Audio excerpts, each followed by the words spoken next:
നിങ്ങളുടെ favourite shows ഇനി ഒരിക്കലും മിസ്സാവില്ല. ഇപ്പോൾ C5 കാണും നിങ്ങളുടെ ഫേവറേറ്റ് ഷോ തികച്ചും സൗജന്യമായി. അവനുമായിട്ടുള്ള എല്ലാ ബന്ധങ്ങളും അവസാനിപ്പിച്ച് അവനെ ഈ വീട്ടിൽ നിന്ന് ആട്ടി ഇറക്കിയതാ. പിന്നെ അവനുമായി ചേർന്ന ഒരു കല്യാണ ചടങ്ങോ? നടക്കില്ല സ്വാമി. പോയട്ടെ. ഈ വീടിന് എന്തെങ്കിലും ദോഷം ഉണ്ടെങ്കിലേ ഞങ്ങൾ അങ്ങ് സഹിച്ചോളാം. ആരതി മോളെ, അങ്ങനെയൊന്നും പറയില്ലേ. ഈ പറയുന്നത് സർവനാശത്തിന്റെ വഴിയാണ്. ഞാൻ പറഞ്ഞ മറ്റുള്ള പൂജ ഈ വീട്ടിൽ നടത്തിയില്ലെങ്കിൽ ഇതിന്റെ ദോഷം ആദ്യം ബാധിക്കുന്നത് ഈ വീടുമായി ബന്ധപ്പെട്ട് നിൽക്കുന്ന മൂത്തയാളെയായിരിക്കും. ഏറ്റവും വേണ്ടപ്പെട്ടവരെ അവരോരോരുത്തരായി ബാധിച്ച് ബാധിച്ച് ബാധിച്ച് അവസാനം മാത്രമേ നാശം കുഞ്ഞിലേക്ക് എത്തൂ.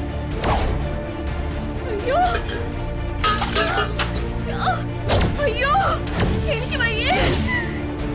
നല്ല നെഞ്ചുവേദന. എന്താ ഇത്? ഭഗവാൻ സർവേശ്വര.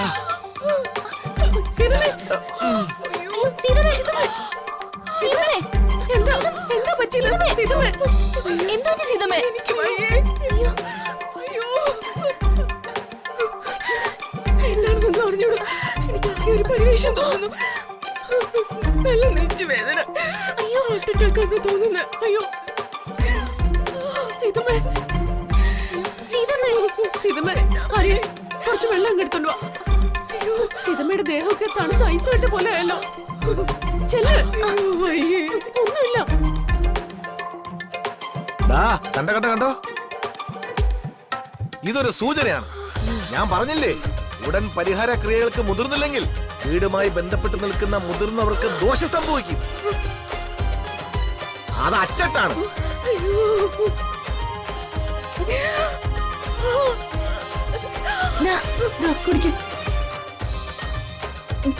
കുഞ്ഞ് ഈ മാംഗല്യ പൂജയ്ക്ക് സമ്മതിച്ചില്ലെങ്കിൽ ആ അമ്മയുടെ തല തന്നെ പൊട്ടിത്തെറിച്ച് പോകും ചിലപ്പോ.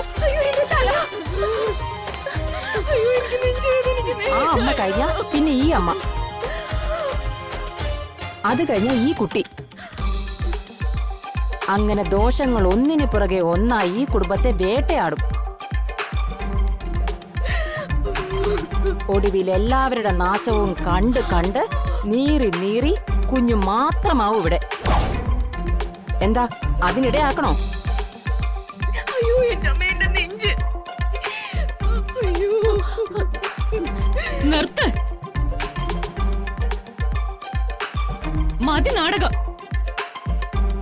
നിങ്ങളുടെയൊക്കെ ഇഷ്ടം പോലെ ഏത് പൂജ വേണമെങ്കിലും നടത്ത്. ആരുടെ കൂടെ വേണമെങ്കിലും എന്നെ പിടിച്ചിരുത്ത്. വേണമെങ്കിൽ എന്നെ കൊല്ല്. എന്ത് വേണമെങ്കിലും ചെയ്യ്.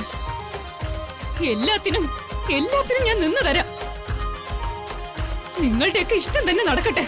മോശം.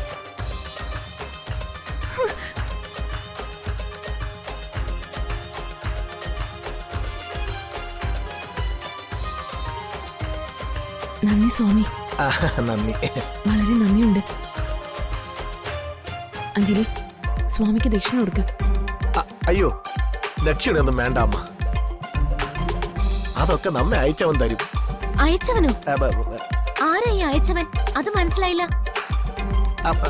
അത് പിന്നെ കടവുൾ, ദൈവം, കുട്ടി ദൈവം. നമ്മളെ ഈ ഭൂമിയിലോട്ട് അയച്ചവനെ കുറിച്ചാണ് പറഞ്ഞത്.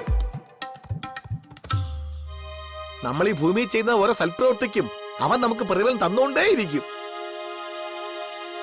അപ്പൊ എല്ലാവർക്കും നല്ലത് വരട്ടെ. അല്പനേരത്തേക്ക് ഇടവേള. ലോക സമസ്ത സുഖിനോ ഭവന്തു.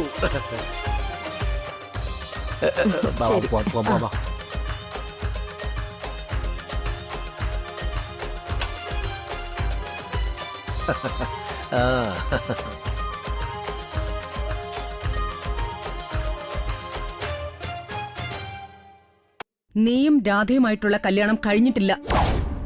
അത് പക്ഷേ അപകടം പിടിച്ച ഒരു കാര്യമാണെന്ന് എനിക്കിപ്പോ സംശയമുണ്ട്. അതിന്റെ ഭവിഷ്യത്തുകൾ ചിലപ്പോ ഗുരുതരമായിരിക്കും.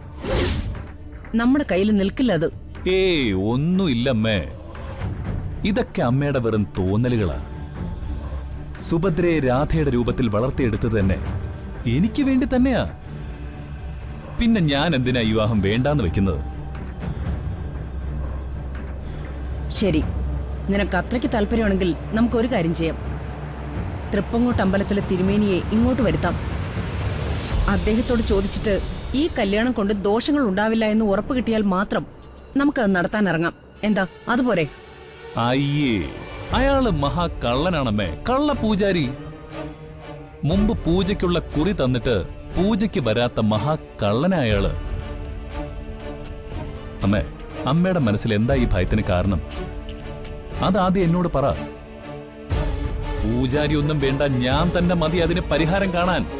അല്ല, അത് പിന്നെ സ്വന്തം അനിയത്തി രാധയെ വിവാഹം കഴിക്കാനുള്ള നിന്റെ ഈ തീരുമാനം നീ തന്നെ കൊന്നു തള്ളിയ സുഭദ്രയുടെ പ്രേതാത്മാവ് അനുവദിച്ചു തരുമെന്ന് നീ കരുതുന്നുണ്ടോ?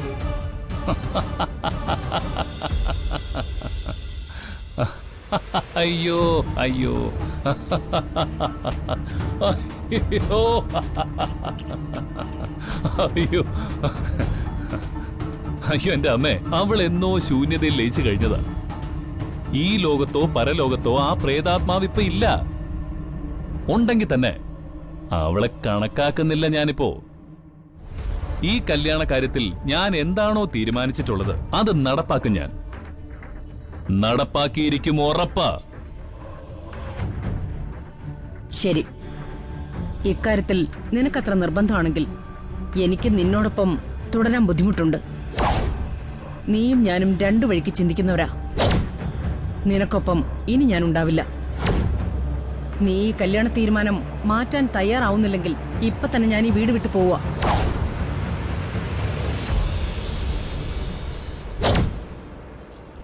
ഉറപ്പാണോ അമ്മയ്ക്ക്? ഉറപ്പാണ്.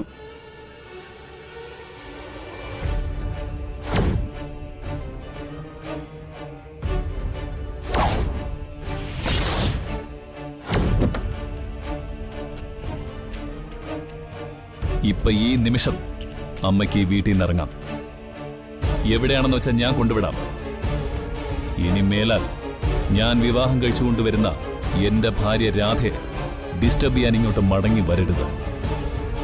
കേറാത്ത സമയം കളയണ്ട. നീ കാണിക്കുന്ന മാതൃനിന്ദയാ. അച്ഛനെയും അമ്മയെയും നിന്ദിച്ചാലുള്ള ഫലം എന്താണെന്ന് അറിയൂ നിനക്ക്? സോറി ഭവാനി അമ്മേ, ഇതിന്റെ പേരിൽ എന്ത് ഫലം ഉണ്ടായാലും അത് ഞാൻ അനുഭവിക്കാൻ തയ്യാറാ. അതുകൊണ്ട് ഞാൻ നിർബന്ധിക്കുന്നില്ല. അമ്മയ്ക്ക് പോവാം, നിൽക്കാം, ശപിക്കാം, പ്രാർത്ഥിക്കാം, എന്ത് വേണമെങ്കിലും ചെയ്യാം.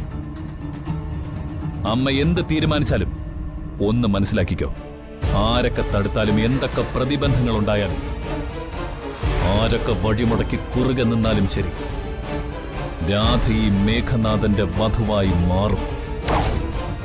ഞാൻ പൊന്നുരുക്കി പണിയിച്ചെടുക്കുന്ന താലിയണിഞ്ഞ് അവൾ എന്റെ ജീവിതത്തിലേക്ക് വരും.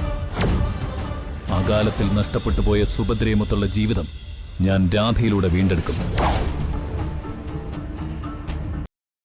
ഡൗൺലോഡ് ചെയ്യൂ C5 ആപ്പ്. കാണൂ എല്ലാ എപ്പിസോഡുകളും സൗജന്യമായി.